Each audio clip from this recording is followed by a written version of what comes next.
Welcome to 2 Month Review. This is Chad and Brian. We're here to talk about Mercè Rodoreda's selected stories, like we do every week, in which we take an author and break down one of their books slowly, bit by bit, story by story, section by section. Also, before we get started, the time that you're hearing this, there is about 1 week left in our annual giving campaign that's basically set up for our 10-year anniversary. So if you go to openletterbooks.org, you can click on donate and you can contribute to our campaign to help fund everything that we do here at Open Letter. We greatly appreciate all of your support. I do have other people that I need to thank on the podcast, but they are not in front of me. Next week we will do that. But thank you for everyone who's supported us so far, and please, 1 week left, help us reach our goal, make us very happy. I was going to donate, but I ended up donating to Corey Feldman. He's got a thing going right now. He does. This is true. I think he wants $25 million to do a sex pedophile Hollywood movie, and I really want to see that. So this is money well spent. This is money. I can't complain with that. I would love to do translated literature, but Corey Feldman, the documentary will probably have a lot of him doing Michael Jackson dancing that he did in the 80s. Fair enough. And I'd like to see that. So, sorry, Corey got my money this week, Chad. I mean, okay, so maybe next week. If you have money after you give to Corey Feldman, you could also give to support podcasts such as this. But yeah, anyways, we're here. We're talking about pages 51 through 102 of selected stories by Mercè Rodoreda. We're going to have a special guest, Mark Haber, come on in a little bit. Beforehand, we have some general banter, some general comments. I'm just curious why you felt the need to have Mark come on when I could talk about all of this with you. Why are you bringing Mark on? Yeah, because Mark is one of the best-selling booksellers of Rodoreda's books in the U.S. Fair enough. He has sold more copies of her work than probably any other person. So he's read her, knows about her, loves her, can have a good perspective on her. He's got a little context. Okay, fair enough. All right, cool. That's the Brian shaming for this week. I'm back in my place. Okay, great. Thank you. Jeez, yep. I feel like a hermit crab. I'm ready to come out and just spread my little legs and just gotta punch that down. Bam. It's like getting married in Rodoreda's stories. Okay. Right into the stories. You're things are gonna be happy. We got a great love. We're gonna be able to have this great life together. And then what happens? Nothing good. So yeah, these stories went a little bit darker, a little more gut punching, and Jeez. Goodness gracious, the last one is a horror show. We have dead babies in this collection of stories. Isn't that a rule about short story writing that you never include dead babies, or you always include dead babies? Not at all. Well, just saying that reminds me of being two white guys talking about short stories. We have to bring up David Foster Wallace. It's obligatory. And everyone can tell us that we suck because they've never read it, and because people who like David Foster Wallace are assholes, and all the normal things. So I read the Twitter, I understand how this works. No, I don't like him, but he does have the one story in Oblivion where there's a boiling pot of hot water that goes into a baby. That's the worst story I've ever read. It's so brutal. 2 pages or 3 pages. Most painful story I've ever read. Saddest story I've ever read. True. Yeah, and it has the one just to set the tone for when we get to dead babies later. I guess this is your trigger warning. Spoiler alert: dead baby ahead. Instead of baby on board, we just have a big sign. Why are you laughing? Wait. So there's 3 dead baby things we can not laugh about. Yeah. So there's the dead baby coming on the story at the end here. Yeah. There's the dead baby in Oblivion that made me think of the baby in Oblivion doesn't die. But it wishes it would be dead, I bet. But it's because there's a scene where the dad, the last thing the dad does is open up the diaper, which had soaked all the boiling water, and he opens it, and the reaction is he's doing haymakers into the air, no! Yeah. And I just I can't read this anymore. Yep. I stopped reading the book at that moment. David Foster Wallace, and you know what? Screw you. I actually don't know if I've ever read the end of that book. I stopped after that story and I don't remember how I went back. And the third one, I just read in the news, there was a couple, probably in it's either Florida. Texas or Florida. It's Florida. Where the police came to their house and they had just a dead kid in a swing set that was covered in maggots. Oh my god! It had just been sitting out there. I'm assuming they did a drug binge. What is this? The last episode of Twin Peaks: The Return? Yeah, I don't know. This is sad stuff. Hey, happy November, you guys! Thanksgiving's coming up. Oh man, we got a lot of things to give. So you had one. We got a lot of stories that we're going to talk about with Mark. I'm sick of talking about this. So we're just going to do video. That's what you do. You pivot to video. You don't pivot to other things. You pivot to video. So, but you had one. So we're going to talk about a bunch of the stories with Mark.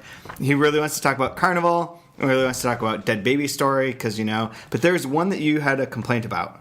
Yeah, it's just another afternoon at the cinema. The first one. Oh, yeah. Cinema, right out of the bat.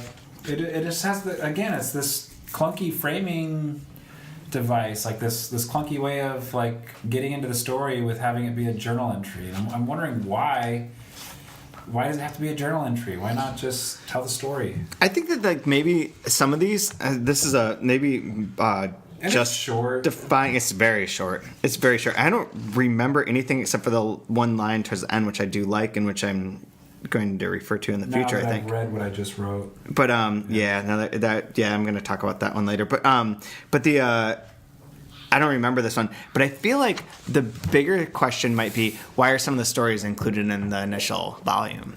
Sure. Like maybe because aren't there stories that you're sure don't you throw things away? Don't you write some things to just like do it and then let it go? I don't know. Like in my current collection, I'm shopping around. There's 9 stories in it, and I had like 27. Yeah. And so it's like 9 out of 27. Yeah, and I wonder if these ones like maybe didn't need to be there, but like maybe they were kept for one reason or another. Well, I wonder if it has to do if they're more thematic. Because like right now with short stories, you can't have it be all over the it has to be like think about music. It has to be a concept album. Dude, her story collection is called 22 Stories. It's like the exact opposite of a concept. It's just a random collection, 22 stories. I like that. Why does a short story collection I kept thinking it's like you have to be Pink Floyd and you have to do a concept album where every single song is okay, this is our album about the Dark Side of the Moon one. This is our wall one. This is our pets one, or whatever. It's as a throwback to the Rodrigo Frazan season of this. I got a text message over the weekend saying you absolutely someone who was reading the Invented Part, the first season of this podcast, who said you absolutely must watch the last part of 2001 with with Echoes, the Pink Floyd album, where he's going through the atmosphere. Said that they've done it. It's 23 minutes and it's amazing. One of the first times I got... It's a good thing we're really high. Yeah, one of the first times I got super, super, super high was in college. And no. Well, I got... That doesn't even make sense. Sure, yeah. Why? Never. But... it was last night. We did Dark Side of the Moon, and you can match it with Wizard of Oz. Yeah. And it mostly works. Yeah. And that was... It depends on how good your fingers are with the pen and play. Yeah. But I wanted... Yeah, Echoes, that sounds cool. I would watch... Yeah.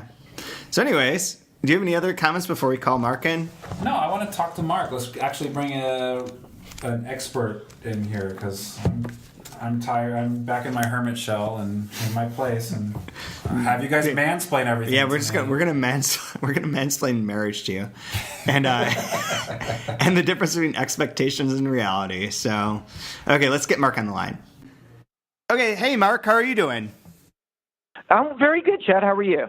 Pretty good. So we have with us on the line Mark Haber, who's from Brazos Bookstore in Houston, which I hope is you guys are recovered mostly from the flood and from the hurricanes. And I also hope that you've recovered from like 7,000 hours of baseball that have been going on in your city.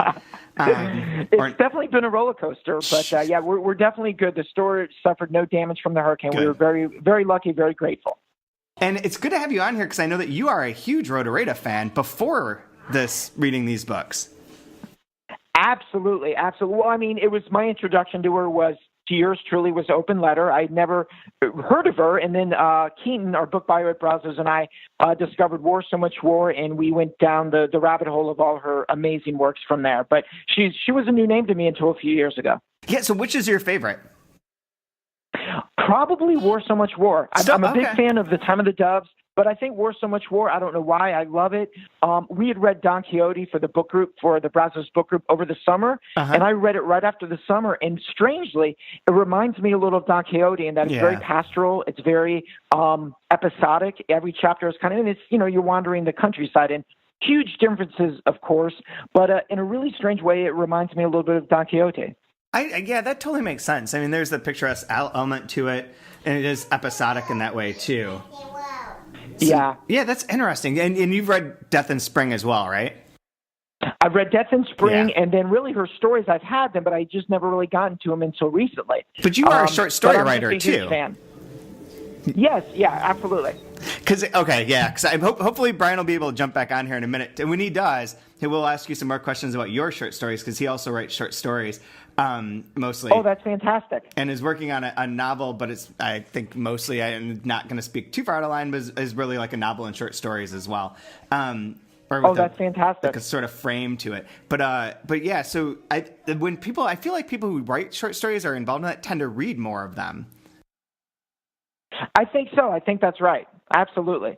And it's one of those, it's sometimes working at a bookstore, it seems to be a more difficult sell. Yeah. But people that really like short stories are very passionate about them. You know, they realize what a great genre or what a great medium it is, as far as, storytelling. So you hadn't read the short stories for this podcast?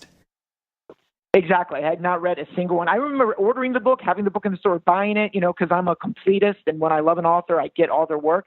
But no, not until now, yeah. Huh, interesting. Okay, cool. So what is your first impression? My first impression is I'm not surprised at how good they are. I mean, she's such a deep, riveting writer. And it's I guess because her novels are a little bit different, I was really surprised by at least the stories that we're discussing, her focus on first love, kind of courtship and getting engaged. And there's the stories that are different from that, but there's definitely a fascination with first love, I guess I would say. Yeah, there's an absolutely like that, and marriage in general. There's a lot of marriage absolutely things there, and most of it not happy. Most of it very not happy. We can talk about the last story that we're discussing later with the I guess the date is the name of the story, June 9th, I think. But yeah, it's not very happy. It's kind of meditations on the darker side of relationships or courtship. So we can do this in whatever way you want. If you want to talk about one or two of the stories or the ones that stood out to you most, that's perfectly fine. And sure. We've just sort of been talking a little bit about her. The one that stood out to me, I'll tell you, is my favorite is Carnival. I wrote the entire post this week is just about Carnival.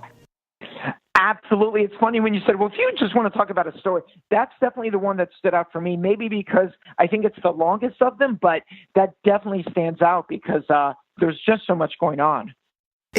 Yes, and it for me it was like the most emotionally poignant one. Like it gets built up in the way it uses all the sort of themes and triggers that she uses in other stories, but mixes them in a new way. Adds on that whole layer of like expectation versus reality, and then just punches you right in the gut like repeatedly. Doesn't she? Man, she's relentless. I mean, people who haven't read her, when I try and explain how good she is, I mean, she's a very just. You're right. She just hits you in the gut. I mean, she is just an incredibly potent writer, and so precise. And I like very precise. I like what you said. Also, very precise, but. What you said about the difference between our expectations and reality, there's a lot of that going on in this story. It's I don't know if I kind of thought of that consciously, but you bring it up. It's very true. Yeah. It is the one that like really does bring all the various pieces together in that way. But yeah. And yeah.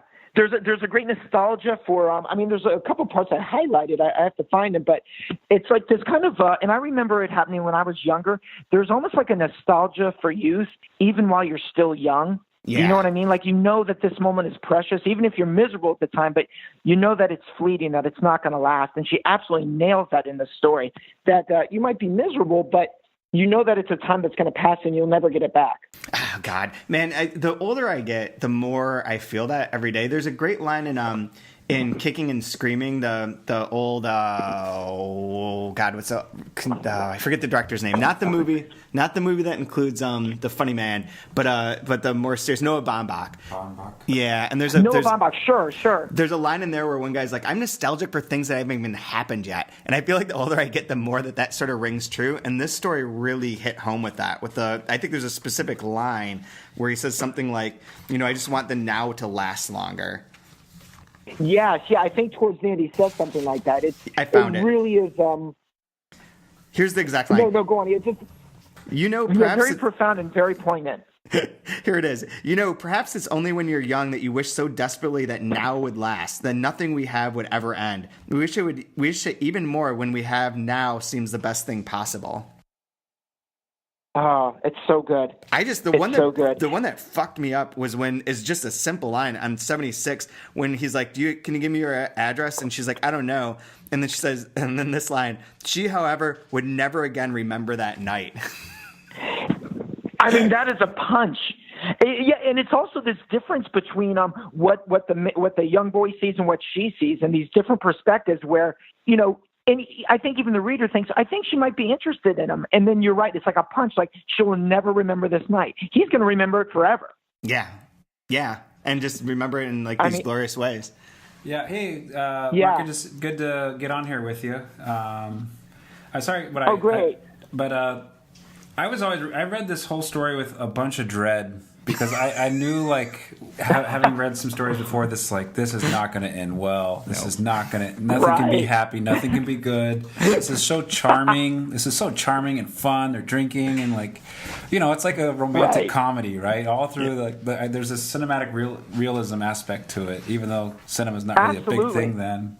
And then there's the one paragraph on page 70 where it goes, they left the bright area by the doorway and entered a dimly lit neighborhood, walking along a seemingly abandoned street.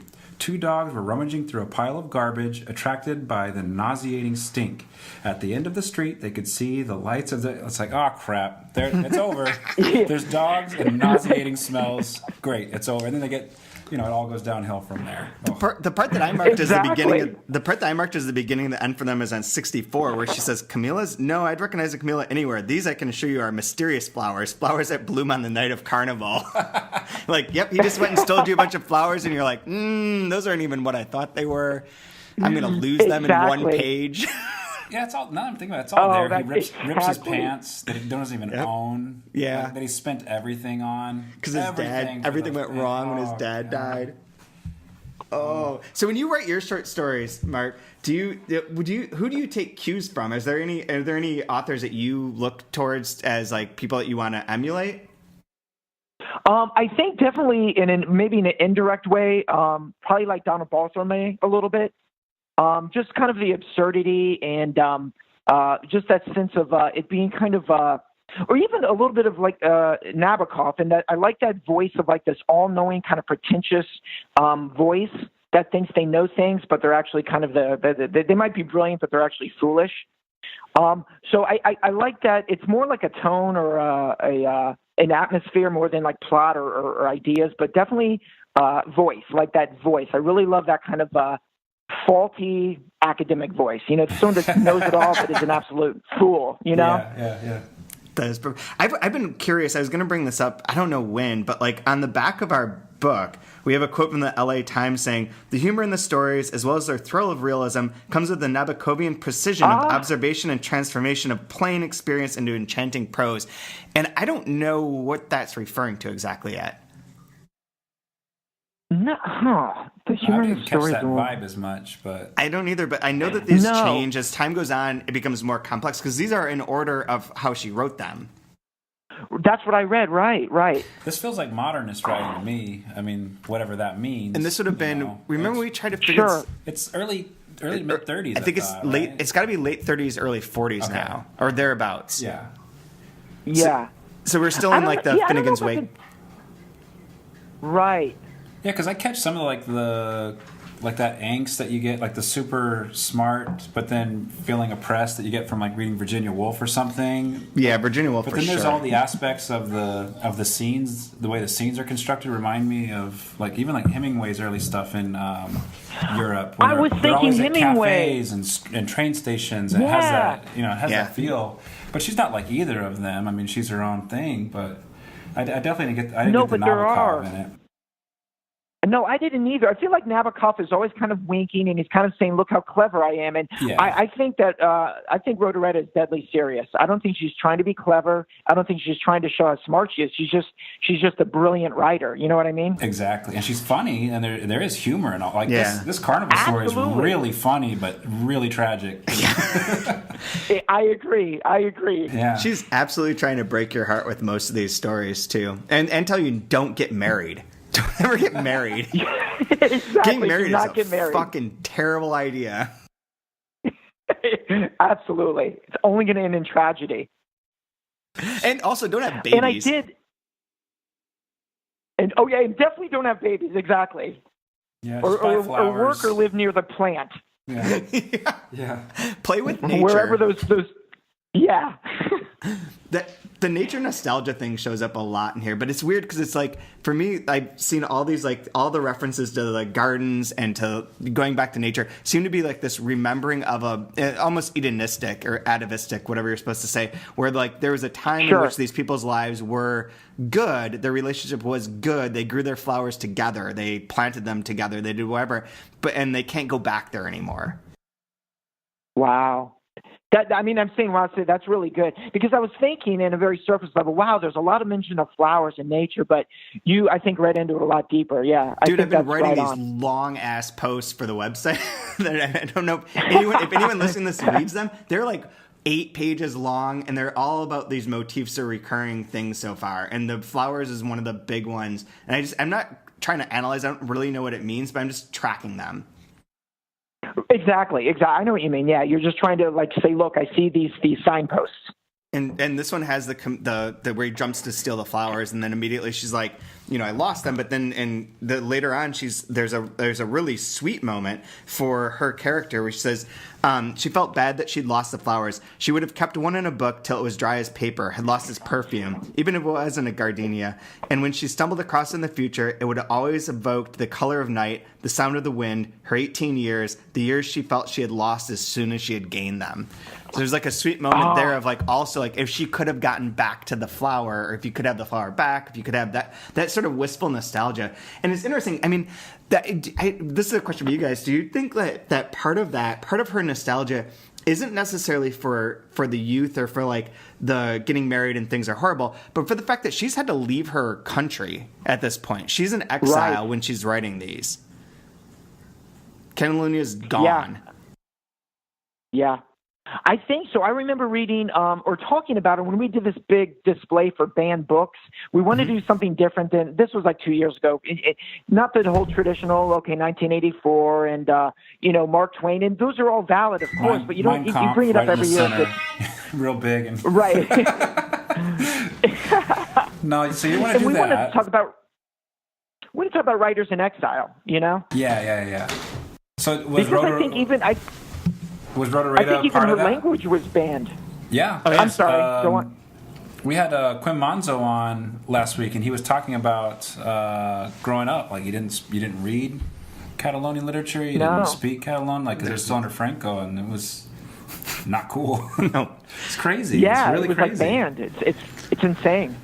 It's great. So one other story that I think that you brought up that is worth talking about because we haven't yet, and it is the other story that's really, really fucking dramatic. It's Friday, June 8th. Oh, dear. Oh, my God. Like, yeah. Speaking of Virginia Woolf, so there's a river in this, and lots of things die. Things go under it with rocks. Oh, yeah. Oh, dear. This one took like one page. I was reading this last night. And I read like 2 pages and was like, oh boy, this one's going to be a tough one to get through. This might be a stretch, but when I was doing workshop one time, one of our instructors made us bring in any short story we wanted for the class, and we're all going to read it and discuss why we think it's important or not. And one person brought in Cormac McCarthy's first ever short story. And it's about a person that takes puppies in a pillowcase and drowns them in the river. Oh. And it's so something really pure and innocent. And it's like a little kid that like just wanted this out of his life, right? Wow. But the way that scene was written, like, I don't know if he read this or not, but they have the exact same way of how they wrote it and how it feels. It had like Like, I kept thinking back to that Cormac McCarthy story of drowning a puppy, with the way that first scene is written. Oh, man. It's so brutal and so simple and nice and Yeah. Yep. And I like the way she uses the flashbacks in this story where, you don't know why she's drowning the baby in the beginning, and then she does these flashbacks and you realize, holy shit, Yeah. Okay, so you're seeing it as multiple flashbacks too. I was struggling with that because I wasn't entirely sure how it all fit together when I first read it.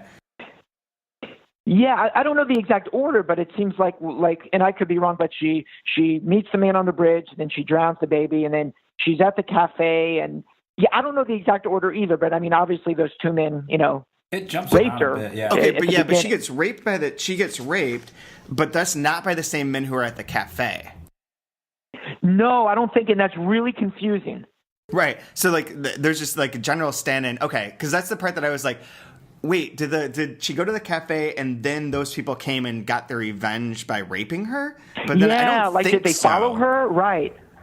But it's not super explicit because it just tells that the part of the rape is horrifying and just right there in the middle of she told them it's not even a long part. I think it's page 99 and 100 where she lay on the ground and she thinks back. As she felt as she could again hear the wood crackling in the fire, the smoke choking her. So it's all of a sudden it just goes back in time for that one paragraph. She didn't hear the two men enter. Right. Blah, blah, blah. Then it goes through and she tells them, and a month or two later, she vomited for the first time as her morning sickness and leads to the baby, which then she ends up drowning. That story is powerful and harsh.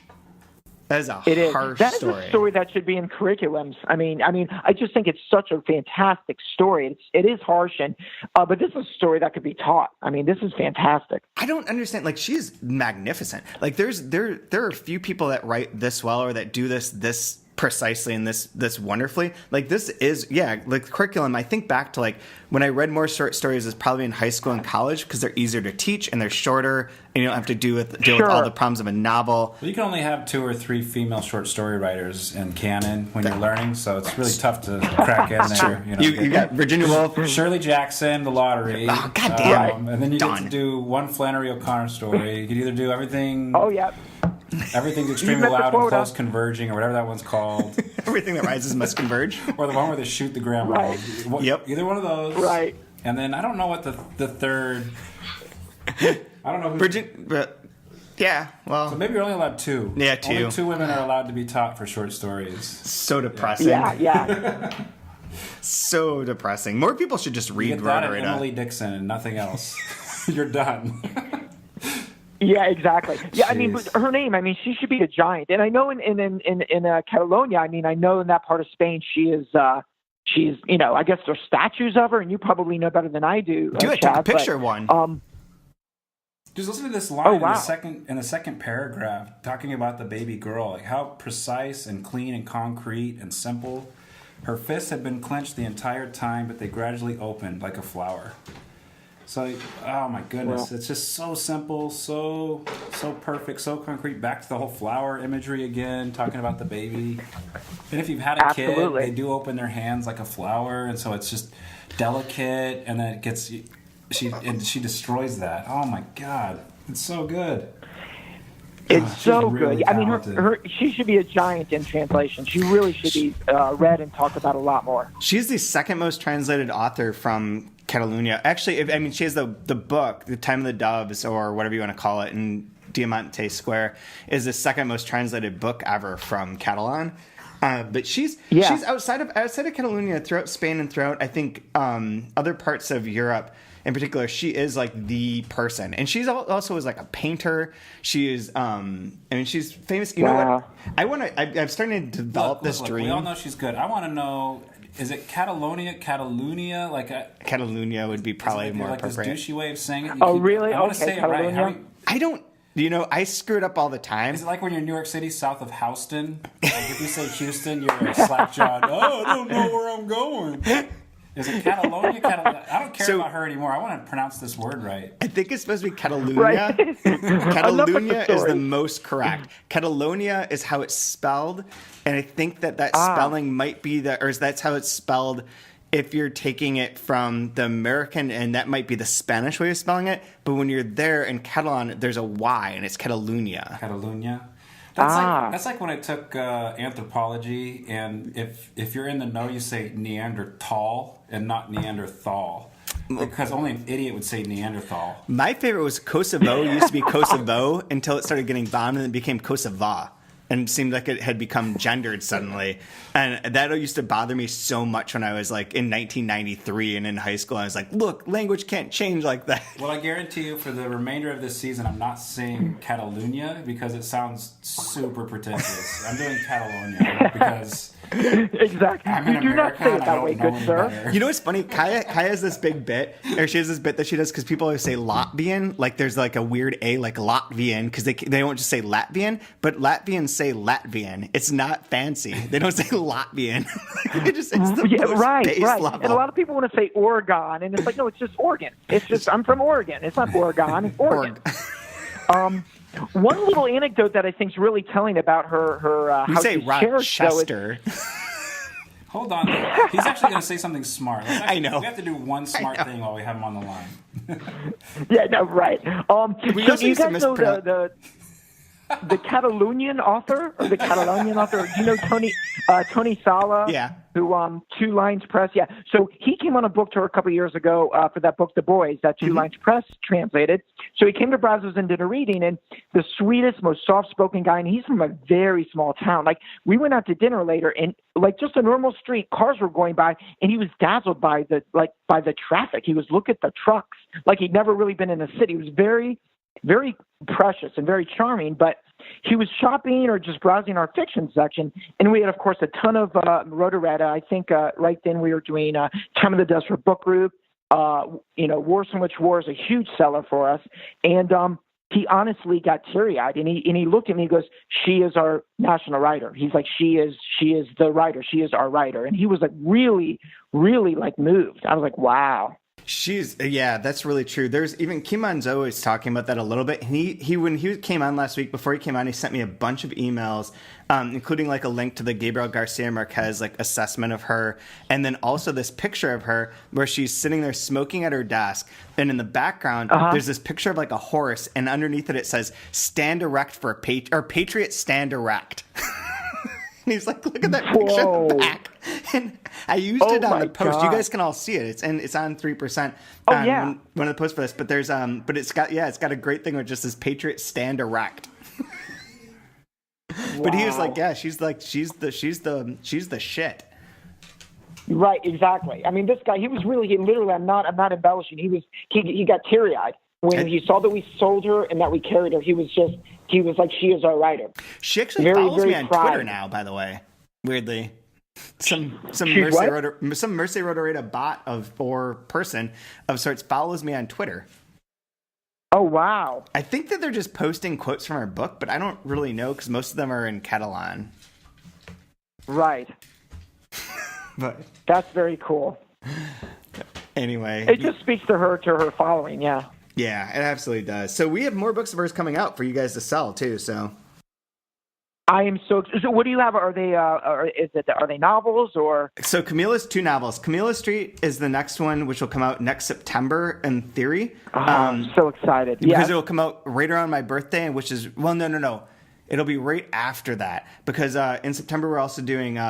Dubravka Greshik to mark our 10-year anniversary because she's the first book we published. But then right after that will be Rodoreda, Camilla Street, which is a reprint, but it's a book that's been out of print since like 1994 or something like that. And oh my God, okay. And then Garden by the Sea, some more garden imagery, which is written before it came out after Time of the Doves and Camilla Street, but it was started before both of them, and it was the one that she claimed allowed her to write the other two because she had figured out a trick with the narrative that she couldn't get past. And when she started this, then she was like, "Oh, now I get it." These titles all sound I get it. Like Lifetime that's movies. Exciting. Yeah, I'm so excited. They do sound like Lifetime movies. Time of the Doves, Garden by the Sea. And then you get into the book and like, holy shit, this is not what I thought it was. Time of the Doves. Exactly. Time of the Doves is a terrible title. Terrible title. Next, we're going to be reading Winter's Dawn, the telling tale of a wintry romance. Especially because Time of the Doves is about pigeons. It's about pigeons. Well, Time of the Pigeons, you can't take serious. No, you can't. Why not In Diamond Square, which was the title? I don't know. I know. I don't get it. I'm not sure. I'm not sure either. The person who translated it is dead, so we can't even ask him. Right. But anyways. See? Well, do you have any final... What's your favorite line from all of these stories that you read? Me? Actually, what you read, Chad, when you finished that line, I've got it highlighted. You read a line that I highlighted, and I'll go there now, and it's probably... Give me 1 second. Okay, it is probably... it would have always evoked the color of night, the sound of the wind. For 18 years, the years she felt she had lost as soon as she had gained them. Damn, yeah, that's great. Yeah, or in the other line, and then I'll leave it at that. It's also from Carnival, is the boy felt depressed, as if having a long life was a true sign of mediocrity. Oh, when man. she was talking about, I think I'm yes. going to die young. I see all these colors, and he goes, I'm going to have a long life, and he's depressed because it's obviously a sign that he's mediocre. That's one of the tropism parts that I wrote about earlier this week. Yeah, where it's like his emotions don't quite match. Like they're triggered inside and they're not fully formed, and it's so good. Oh, I love that. So good. The one that I'll just choose is sort of random. I've got so many parts underlined, but I really like that I flipped open to this one. It's from Afternoon at the Cinema, which we haven't talked about. Oh, yeah. But I love this. Is now that I've read what I just wrote, I can see this isn't exactly what I wanted to say. This always happens to me. I explain things that at the time seem important, and later I see they aren't at all. Which feels like my entire life. I think anyone that is self-aware feels that way, though, Chad. True. So don't kick yourself too hard. Okay, just a little bit, not too hard. You got one, Brian? Yeah, just a little bit. This one's just brutal. Probably because this is the way I was with women, how they saw me in college and everything. She was a little sorry she had confided in him. If she had the power of a real fairy, with a wave of her magic wand, she would have made him disappear, or maybe turned him into a tree, and she wouldn't have to think about it, or she wouldn't have to think any more about it. As he's like waiting at the doorstep to get a kiss, or how do I say goodbye to her? Oh yeah, that is. She's like, I wish she could just disappear. Yeah. Bye. That's one of my favorite parts of that story. She's like, it's not cruel. It's just that I'm sleepy. Yeah. I know. It's not that I'm mean-spirited. I just wish you didn't exist anymore. Oh, this book, man. Yeah, that is rough.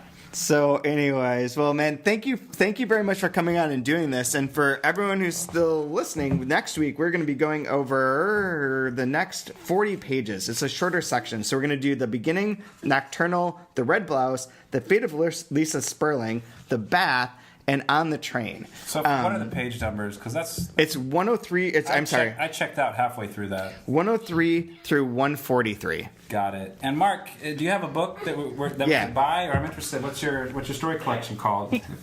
Yeah, it came out in like 2008. It's called Deathbed Conversions, and then it was translated last year. And that title doesn't translate well in Spanish, so they took the last story in that collection, which is called Melville's Beard, like Herman Melville.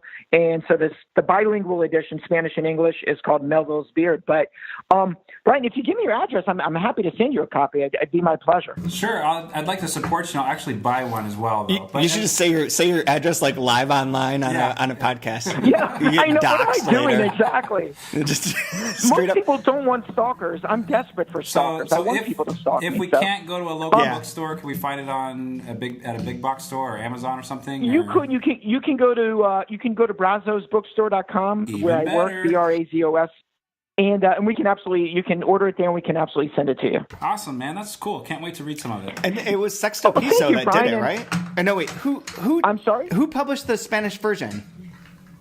It's Argonautica. That's and the what first two books they did, they're very young. The first two books were mine and Scott Esposito. So, right. But I heard that they've, I guess I shouldn't say, but I've heard that they've gotten the rights to translate into Spanish, an Albanian poet and someone else. So they're really thinking outside the box. These are two kids from like Monterey, and they're not saying, let's translate Monterey writers or Mexican. They're really trying to think outside the box. So we'll see. But yeah, they're called Argonautica. They got off to a great start with you and with Scott. Well, thank you so much. And, Brian, I'd love to read some of your stuff as well. Oh, so dude. I don't know if you've got a book out or Chad said you're working on one. So Yeah, it might be forthcoming. It's dicey. We'll see. I had a dream last night that it got published, so I'm pretty sure that it's about to be there. And also, it's fucking hilarious. I love it. Like, you would think it's hilarious. You know who loves it? To read it? I'll just do this last plug and then we'll let everyone go. But one of the people who really loves it is Rodrigo Frazan. What does he know? Wow, nice. He said it reminded him of Cheever, and who's the other person? No, we didn't say Cheever. Get out of here. He makes fun of Cheever. That's He awesome. likes Cheever. He loves Cheever. Yeah. No, it's Chekhov that he doesn't like. Yeah, it's Chekhov he doesn't like. He said they reminded him of Cheever, and I forget who the other person was, but he really liked it. So yeah, everyone should check it out. That is a good sign. At some I'm point through our constant like propping up of Brian's story collection, someone in New York will hear this randomly and buy the rights to all of his future work. Yeah, of course. At a low good rate and like go from there. Yeah, it'll be this podcast exactly. Yeah, they're just going to be. We want all your work and your future work. Yeah. As if commercial New York publishers listen to smart things. Well, smart. That's a bit of a stretch there, buddy. Yeah, sorry, that was true. That's true.